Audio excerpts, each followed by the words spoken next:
Welcome back, everybody. If you're new, my name's Nicholas, and this is Investing Against the Grain. Well, this was a rough day in the market, to say the least. In today's episode, we are going to touch a little bit about what happened in the market today. I'm not going to spend too much time on it. I feel like a lot of these videos have been talking about that, and I want to get to some other important stuff.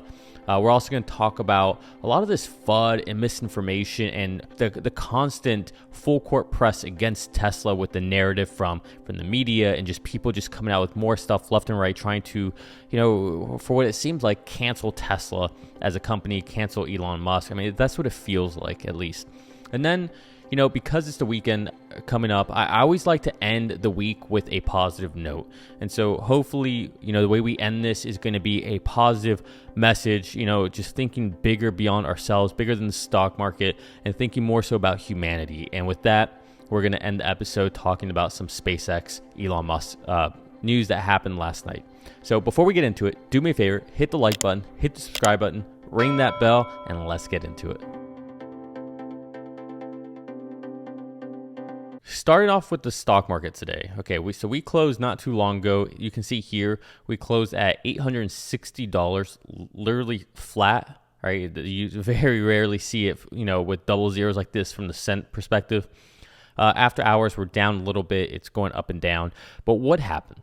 Okay, so I knew this was going to happen last night. I was thinking a lot about it. I had a feeling that this morning we're just going to have a sell-off, continuation from what we had from the news we got from the CPI data, and then we had some of the more hawkish members of the Fed come out and talk about a 50 basis point rate hike or 0.5%, and how we might need to have a whole percent rate hike before July, and that spooked the market. And then of course today you continued with that, with Joe Biden talking about what seems to be an imminent invasion of Ukraine from Russia. And it's kind of funny, when I see a lot of these things, I feel like Russia is just kind of toying with the United States.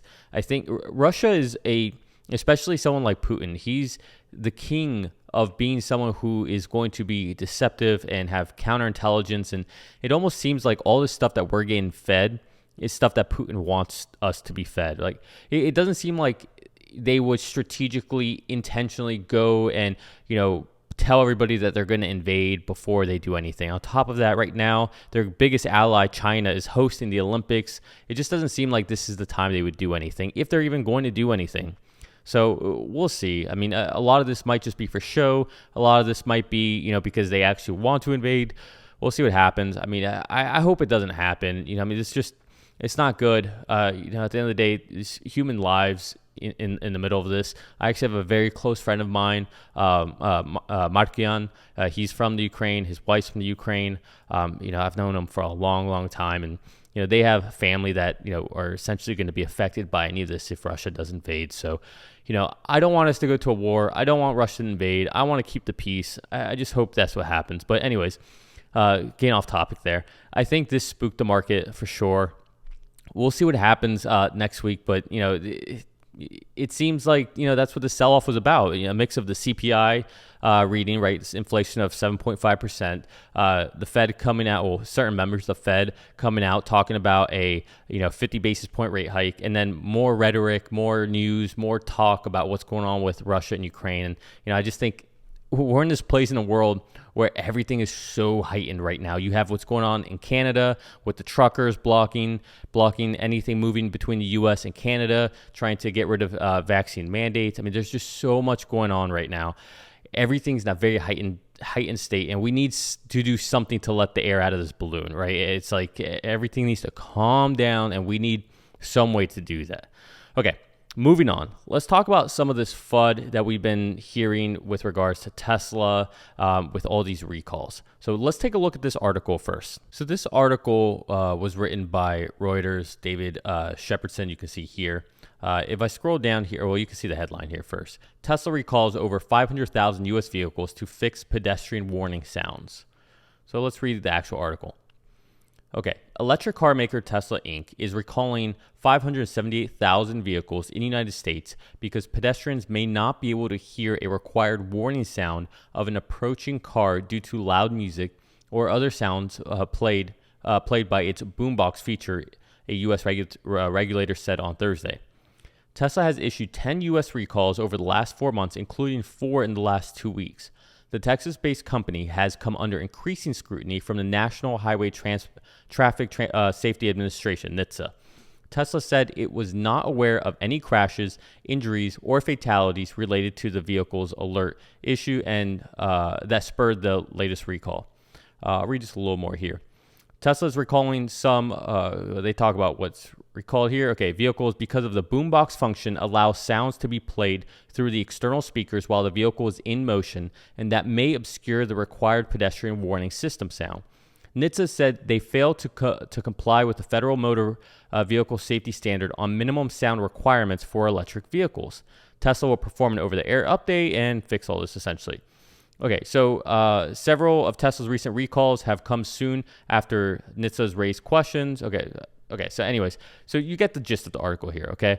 So Tesla has another recall, right, that NHTSA has asked them to do, and this time it has to do with this boombox feature. So if you're not aware of what this is, let's start off with what the regulation is. So I think it's 18 or 20 miles an hour. So any electric vehicle that's traveling, I think up to 18 or 20 miles an hour, they have to essentially put out a certain sound so that people who, like kids or someone who's blind, that they can hear that there's a vehicle there, which, okay, I guess maybe that makes sense to an extent, but it does seem kind of silly that we have to manufacture a sound.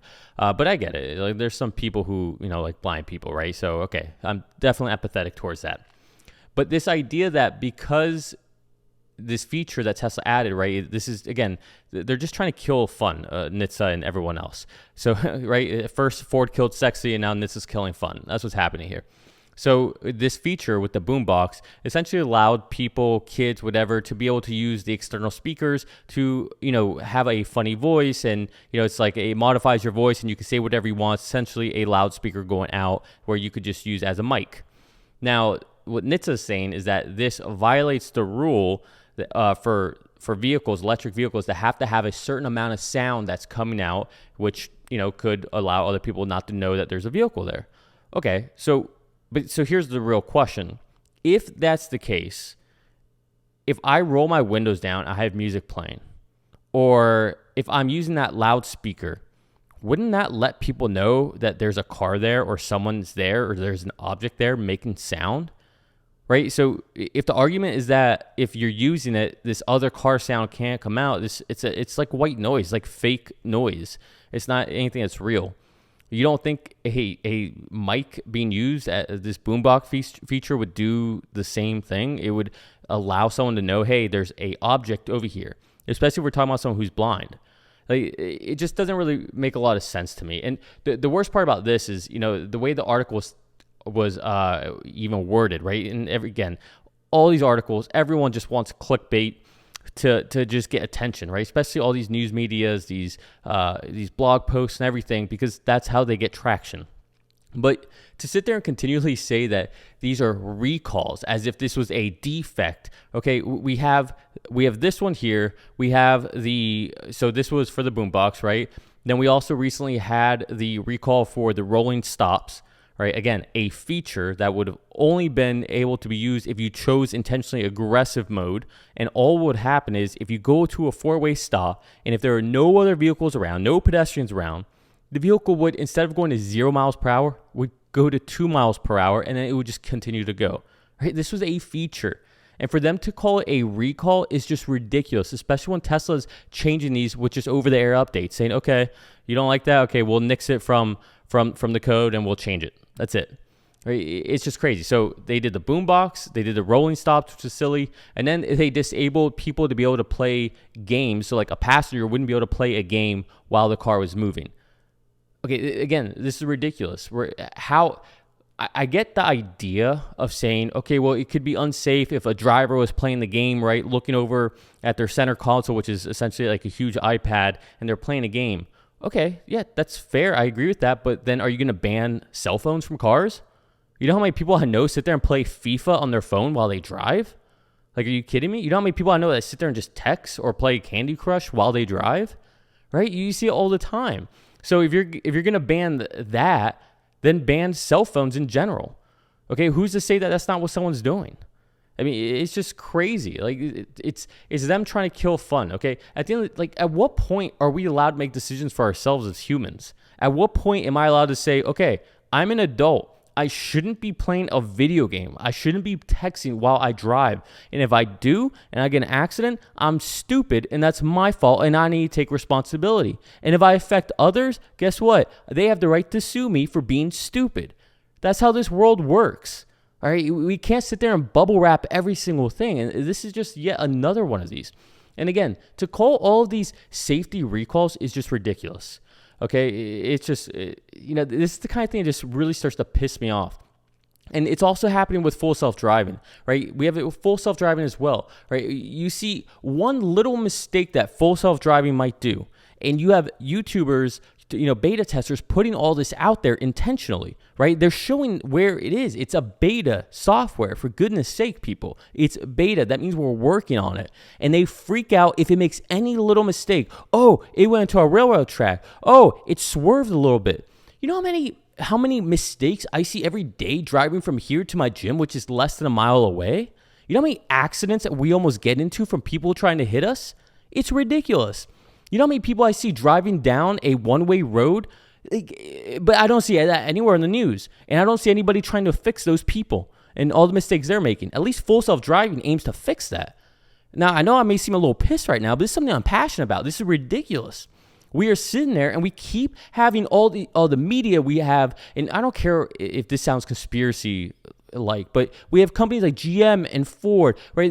They're all sitting there feeding into this machine of anti-Tesla, anti-full self-driving, anti-them because they're not union-based. Yet I have been part of unions. I've been part of 3 different unions. And for anyone who is extremely pro-union, I challenge you if you've ever been part of 3 different unions.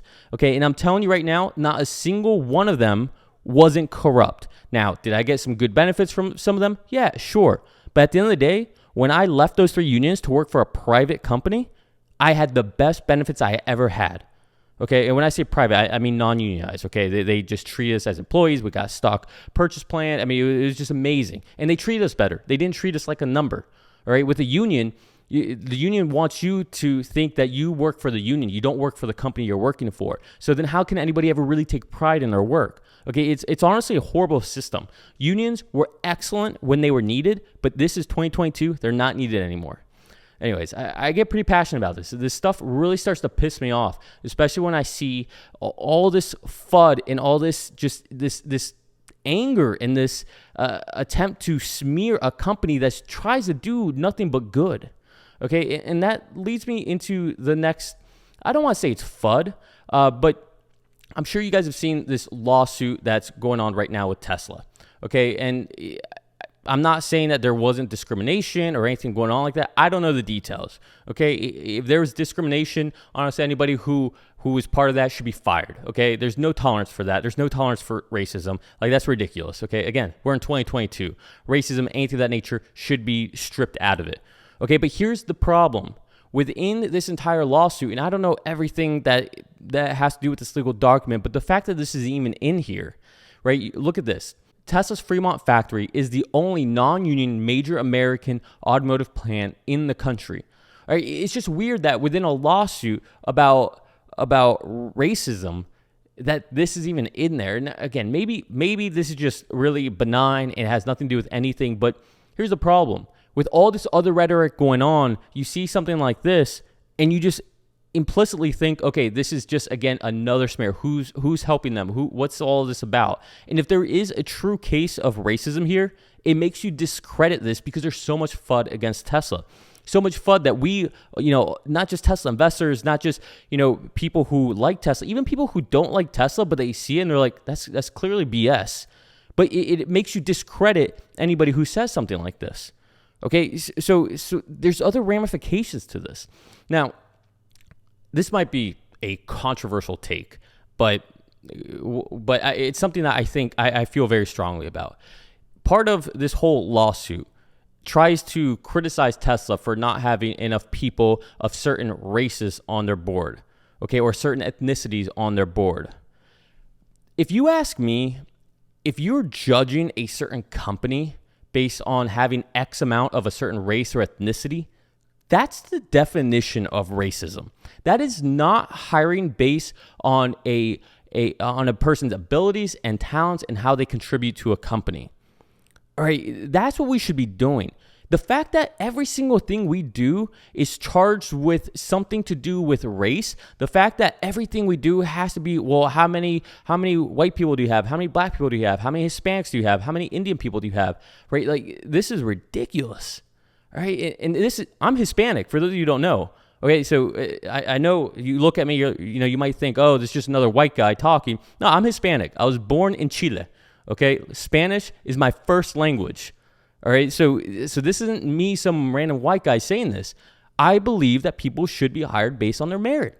And if you honestly wanted to take a look at boards and things of that nature, and you want to look at it specifically from a lens of, well, we need more diversity, well, then every single board in this country, every single company is missing a lot of Chinese background people from China, because we know for a fact that they have the biggest amount of, that they're the biggest population on this earth. It would be people from China. It'd be people from India, right? But we don't see that, and we don't hear any rhetoric about that. So, look, I'm sorry for anyone who was hurt by what happened with this. I hope you get your justice. I hope the court system, works its way through, and that you get, if something did happen, that you get your verdict that you should get. But the idea to smear an entire company for the bad acts of an individual is ridiculous. Okay, and to sit there and call an entire company that has, 90,000, 100,000 employees, to call the company racist, that's ridiculous. All right, again, I don't know if this is going to be something that becomes controversial. A lot of you, I respect every one of you, but this is just something that, we have to get past this. How are we ever going to get past this type of topic if every single thing that happens, we say that this is the result, or if a company doesn't have a certain amount of people, that it's because of racism? We have to evolve from this. We have to get better. And whenever there is a case of racism, we need to hit it hard, and we need to tackle it, and we need to take it seriously. All right? These are important things. All right. I'm going to leave it there. Again, sorry if this is seeming a little passionate, but I'm very, very passionate when it comes to full self-driving. I'm passionate when it comes to Tesla. I'm passionate when people are discriminated against. All right, and I think that any false claims of such a thing take away from the important, from the times that it's true and it actually happens. All right, we have to get better than this. We can't just think about things based on clickbait or, seeing opportunities for monetary gain. That cannot be the way we choose to do things or approach things. We have to get better than this. And, hopefully we can. All right. I did promise that we would end this on a high note. And so that's what we're going to do now. Last night, SpaceX had an amazing presentation where they talked about Starship. Okay. And the first thing I want to show you is the new Raptor engine. Take a look at this. This is absolutely amazing. So what you see on the left here, this is the version 1 of the Raptor. Okay, and so for those of you who don't know, these are the engines that essentially send the rocket up into orbit and then eventually to Mars. And there's a bunch of these right on the bottom of the booster. And so what you see on the right here, though, this is version 2. Look at how simplified it has become. Look at how many parts they've removed. This is I don't even want to say Tesla way. This is not the SpaceX way. This is the Elon Musk way. Okay. The best part is no part, right? The best process is no process. And clearly, look at just how streamlined this is. Look how much they got rid of. You don't even need to know what you're looking at just to be able to see this. And you would think the one on the left would have a lot more power behind it, right? But no, the one on the right actually does. 230 tons, and I think it's going to get up to 290 by the time it's done, where the one on the left is 185 tons. This is just ridiculous. And, so as an engineer, for those of you who don't know, my background is mechanical electrical engineering. This is sexy. This is absolutely sexy, especially for anyone who's ever worked with any kind of turbines or anything like that. Like this is sexy. This is just beautiful. And so here's another image. So this is the first stage and the second stage completely assembled. And this is the tower. So the tower would essentially catch the heavy booster after it disconnects. Once it gets into orbit, it would come back down, and this tower will catch it. And you don't have to imagine it. You'll be able to see it in a second here. And then the last picked image I want to show you is, well, actually, no, that was the last image. The next thing I want to show you is a video. But so I think the messaging from the SpaceX event was twofold. One, we need to make humanity a multiplanetary species. As much of fighting we have amongst ourselves. I mean, just in this one video, we've talked about what's happening with Russia and Ukraine, whether we're going to get involved with it. We've talked about, just the heated rhetoric against Tesla with full self-driving, with NHTSA, these articles, these clickbaits. We've talked about, this lawsuit against Tesla about racism, right? Like just all this stuff that we have on such a micro perspective here on Earth. Elon's trying to still preserve the light of consciousness of humanity by making us a multiplanetary species. And that's what this is about. That's the first goal that they had with this presentation. Okay, so that's number one. Number two was that we have to have something to make us excited about tomorrow, something more than ourselves, something bigger than us, right? So something that's just, there was a time when we all kind of banded together in this country. And sadly, the last time I can really remember it was 9/11. During 9/11, the whole country came together. And it would be beautiful if something like going to Mars could be something that we just come together as a world, as an entire species, okay, as humans. And, and hopefully, maybe that's me being optimistic or just naive. But again, I think that was part of the point of yesterday's presentation with Elon SpaceX. We have to believe that that can be the case, and we have to have something to look forward to, something to be excited about for tomorrow. If not, then what's the point? What's the point of any of this? So yesterday's presentation was extremely motivating.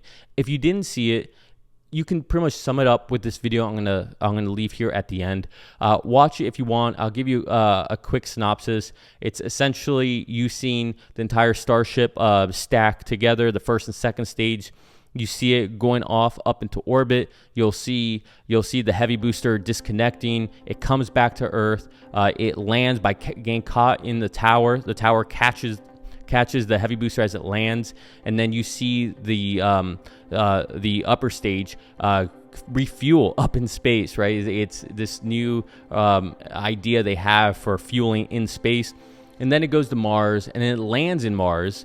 Right, the upper stage lands in Mars, and then we see astronauts walk out into a Mars colony. So it's a pretty well done video. It's pretty exciting. It shows you what Elon's vision is for the future. So if this doesn't get you excited, man, I really don't know what does. So I'm gonna leave it there. Hopefully this video leaves you with an optimistic outlook, especially in this chaotic world we're in right now, especially with the stock down right now. But always think about the bigger picture. Things are going to get better, right? At the end of the day, we have each other. We have, our health. We have our families. And those are things that we shouldn't take for granted. Those are things that we should really live in the moment with. Okay, so we're going to leave it there. Do me a favor, if you like this video, hit the like button, hit the subscribe button, ring that bell. It really helps the algorithm get this information out. It helps us grow as a channel. So we would appreciate your support. All right, enjoy your weekend. I love you all. Thanks for sticking to the end. Watch the video. Peace.